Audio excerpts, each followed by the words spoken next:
Movie की शुरुआत में हम लोग एक नॉवेलिस्ट लड़की को देखते हैं जो कि बहुत ही अच्छी नॉवल लिखा करती थी।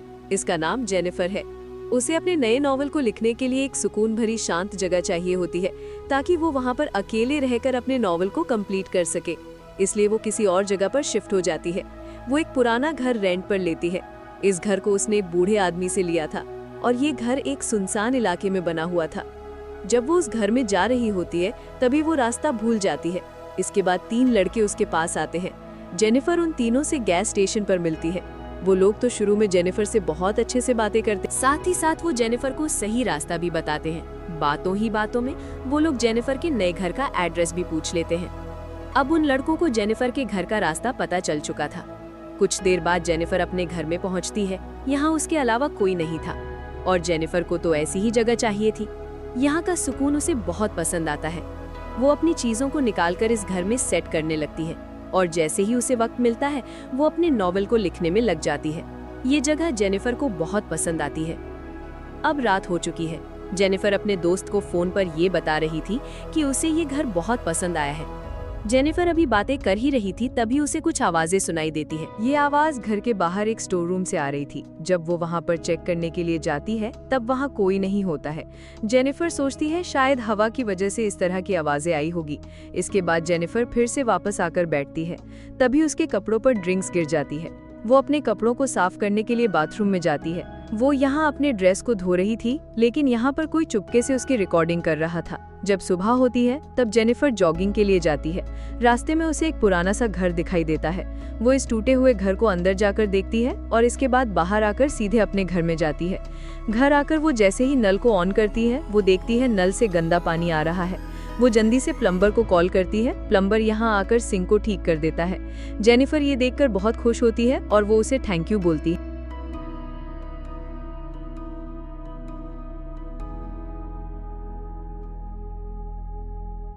वहीं दूसरी ओर हम लोग 3 आदमियों को देखते हैं जिनमें से एक का नाम स्टैनली होता है और ये आदमी वही था जो कि उस दिन बाथरूम में जेनिफर की रिकॉर्डिंग कर रहा था।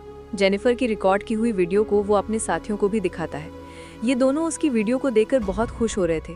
तभी वहां पर वही प्लम्बर वाला लड़का आता है जिसने जेनिफर के घर में जाकर उसके सिंक को ठीक किया था। वो भी इन तीनों का दोस्त है।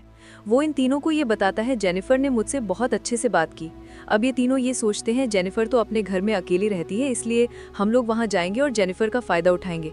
अब ये लोग जेनिफर के घर में जाने की प्लानिंग करने लगते हैं। देखने में इनकी नीयत ठीक नहीं लग रही थी। अगले ही दिन ये लोग जेनिफर के घर के बाहर एक मरी हुई चिड़िया को फेंक देते हैं। जब जेनिफर बाहर आती है तब वो ये बात नोटिस करती है कि स्टोर रूम से फिर से आवाजें आ रही हैं। इसके बाद जेनिफर उस आवाज को सुनते हुए उसकी तरफ जाने लगती है लेकिन तब तक ये बदमाश लड़के जेनिफर के घर में घुस चुके थे। कुछ देर के बाद जेनिफर घर के अंदर आती है लेकिन उसे ये बात मालूम नहीं थी कि वो लड़के उसके घर के अंदर आ चुके हैं।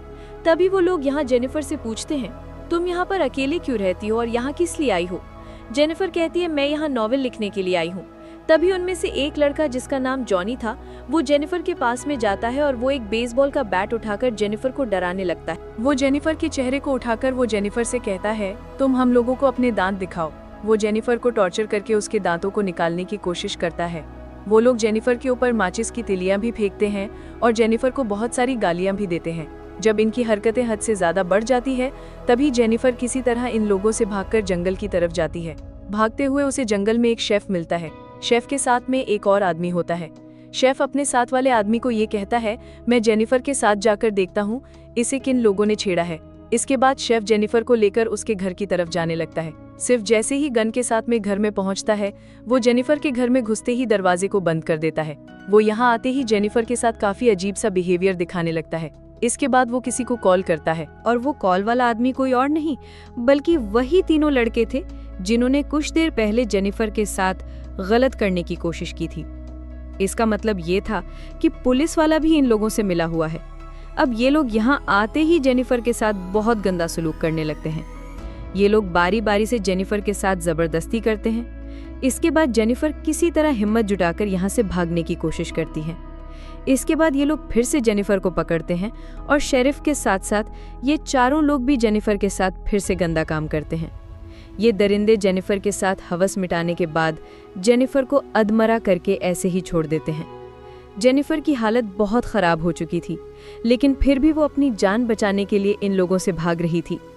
जाते हुए वो एक पुल से गुजरती है और इसके बाद वो उस पुल से पानी में छलांग लगा देती है। जब वो लोग जेनिफर को यहाँ से गिरते हुए देखते हैं, तब वो लोग ऐसा समझते हैं कि शायद जेनिफर मर चुकी है, इसलिए वो लोग जेनिफर के यहाँ आने के सबूत को मिटाने लगते हैं। ये लोग जेनिफर के हर छोटे बड़े सामान को आग लगाते हैं ताकि ये लोग पकड़े न जाए। वो लोग जेनिफर के नदी में गिरने के बाद बहुत देर तक जेनिफर को ढूंढते रहते हैं। वो लोग देखना चाहते थे जेनिफर मरी है या फिर कहीं भाग गई, लेकिन वो लोग जेनिफर को ढूंढ नहीं पाते हैं। जब इन लोगों को जेनिफर की लाश नहीं मिलती है, तब इन्हें पक्का यकीन हो जाता है कि जेनिफर अब मर चुकी है और वो लोग अब आराम से अपने घर जा सकते हैं। इसके बाद सभी लोग अपने अपने रास्ते जाते हैं। शरीफ अपने घर में जाता है। यहाँ पर हम लोग शरीफ की बीवी को देखते हैं। यहाँ शरीफ की एक बेटी भी होती है, यानी शरीफ के पास एक अच्छा परिवार है, लेकिन फिर भी उसने जेनिफर के साथ वैसा किया। उसे जेनिफर के साथ वैसा करते हुए अपनी बेटी का भी ख्याल नहीं आया।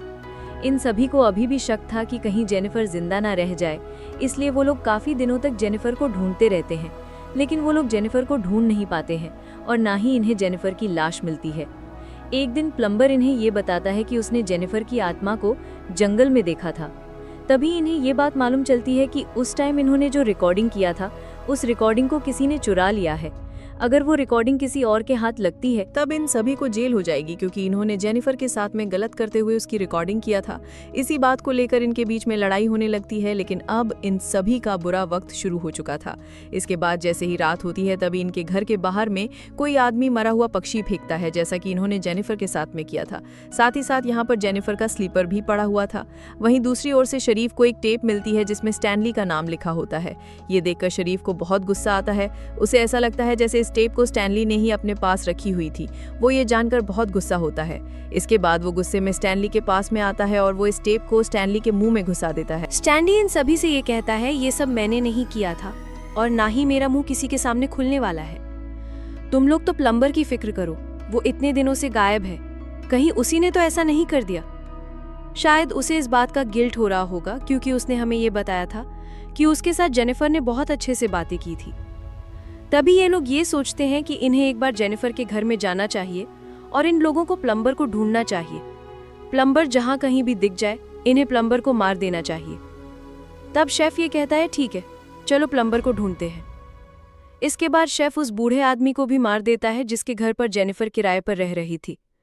उस बूढ़े आदमी को जेनिफर के बारे में पता नहीं था, लेकिन फिर भी ये लोग उसे मार देते हैं ताकि ये बूढ़ा आदमी किसी को भी ना बता सके कि जेनिफर मिसिंग है। ये लोग प्लम्बर की तलाश सभी जगह करते हैं, लेकिन प्लम्बर इन्हें नहीं मिलता है। अब ये लोग ये सोचते हैं कि प्लम्बर कहाँ है। वहीं इधर हम लोग जेनिफर के घर में देखते हैं। उसने अपने घर में प्लम्बर को बांध कर रखा है। वो प्लम्बर के गले में रस्सी डालकर उसे बेहोश कर देती है।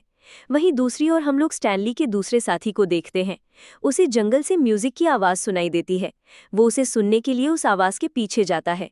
स्टैनली और उसका साथी उस आवाज़ का पीछा करते हुए ये लोग उसी घर तक पहुंच जाते हैं जिसे जेनिफर ने शुरू में जॉगिंग करते हुए देखा था। तभी स्टैनली के सामने जेनिफर आ जाती है। वो जैसे ही जेनिफर को अपने सामने देखता है, वो जेनिफर की तरफ बढ़ने लगता है। तभी उसका पैर एक ट्रैप में फंस जाता है। वो जोर जोर से दर्द के मारे चिल्लाता है और अपने दोस्तों को आवाज जगाता है।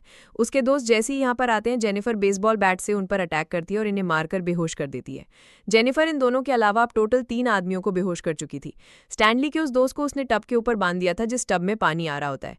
वहीं इधर जेनिफर ने स्टैनली को एक पेड़ से बांध कर रखा था और वो उसी तरह उसकी भी रिकॉर्डिंग करती, जैसा कि वो जेनिफर की कर रहा था। इसके बाद वो उस आदमी के मुंह के अंदर मरा हुआ चूहा डालती है और खास तरह के कांटे जिससे मछली को पकड़ा जाता है, उन कांटों को वो उस आदमी की आंखों में डालकर उन्हें भी पेड़ से बांध देती है ताकि वो जैसे ही थोड़ा सा भी हिले उसकी आंखें कट जाए। इसके बाद वो एक मछली के कुछ टुकड़े करके स्टैनली के चेहरे और पूरे शरीर पर लगाती है। तभी यहाँ पर बहुत से चीले और कौवे आ जाते हैं और उसके फेस से उठाकर उस फिश को खाने लगते हैं। वहीं इधर हम लोग स्टैनली के फ्रेंड को देखते हैं। वो जेनिफर से ये कह रहा था कि तुम मुझे माफ कर दो, मैंने बहुत बड़ी गलती की और मैं उसके लिए माफी मांगता हूँ। लेकिन जेनिफर को माफी नहीं बल्कि अपना बदला चाहिए था। इसके बाद जेनिफर उस आदमी को पकड़कर उसी बाथटब में डुबकियां लगवाती है।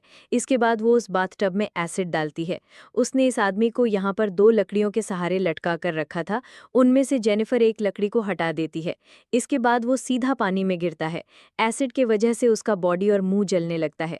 वहीं इधर स्टैनली की हालत भी बहुत बुरी हो चुकी थी, क्योंकि कौवे उसके चेहरे और आंखों को खा रहे थे। इन सभी को मारने के बाद जेनिफर अच्छे से तैयार होकर गैस स्टेशन पर जाती है।